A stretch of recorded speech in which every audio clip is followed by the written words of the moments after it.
It's a difficult day for poll pundits in America. The votes are still being counted. Few key trends are clear, but in some of the seats, the races are simply too close to call. Let's bring you up to speed with what's happening. Now, let me be clear from the start, the final results are yet to be announced. What we have for now are trends. The Republicans are leading the race for the House of Representatives. They are in a good position. The majority mark is 218. The Republicans are ahead in 199 seats. The Democrats, 172. The counting continues for several seats. The battle to control the Senate is on a knife edge, the majority mark being 51. Democrats, 46. Republicans, 47.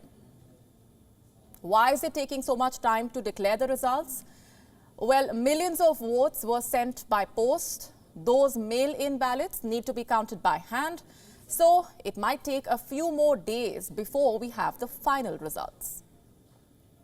So it is entirely possible that we do not have a full picture of the numbers for a number of days. And that is a good thing. It doesn't mean that something's wrong. It means that something is right. It means we're taking a moment to count every ballot. And let's remember, there are some states that can't even begin to start counting until today. So a delay is not nefarious. It doesn't show any sort of fraud. It shows that the system is working according to the law in that state. You don't want to rush this.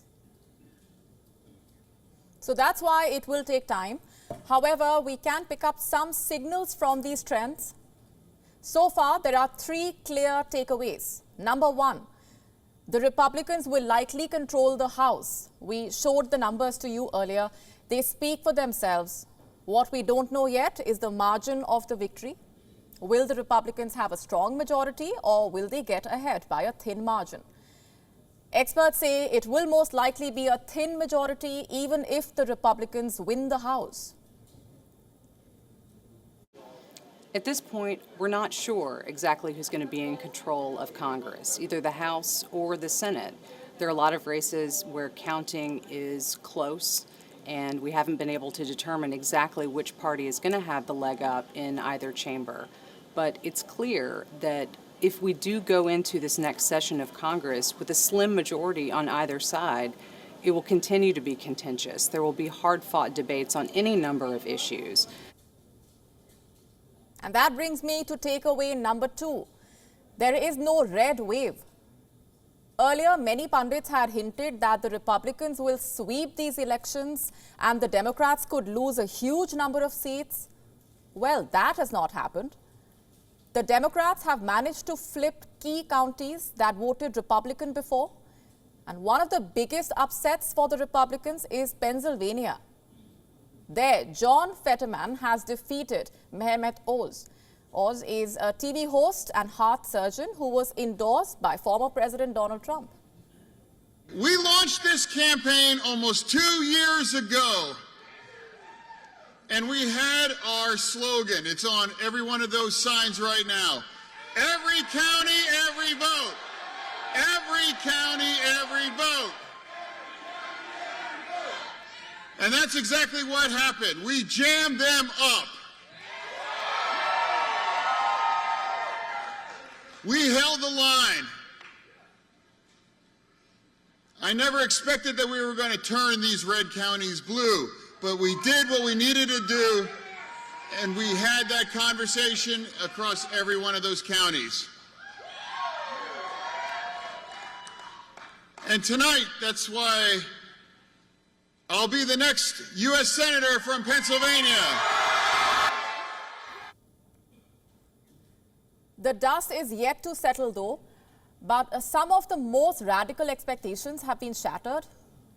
What about Joe Biden? What are the takeaways for him? Well, the American president seems to be preparing for challenging times ahead. Takeaway number three being the potential loss of majority for the Democrats. They were controlling both chambers of the U.S. Congress, and that made it easier for President Biden to push his legislative agenda. And this could change if the present trends hold. The Democrats seem to be prepared for the loss. Reports have emerged. Advisors to the US president are acknowledging privately that the majority in the House is slipping away. The battle for the Senate looks tough as well. The Democrats would be desperate to hold on to their majority there because if they lose in both chambers, Joe Biden will be a lame duck president for the next 2 years.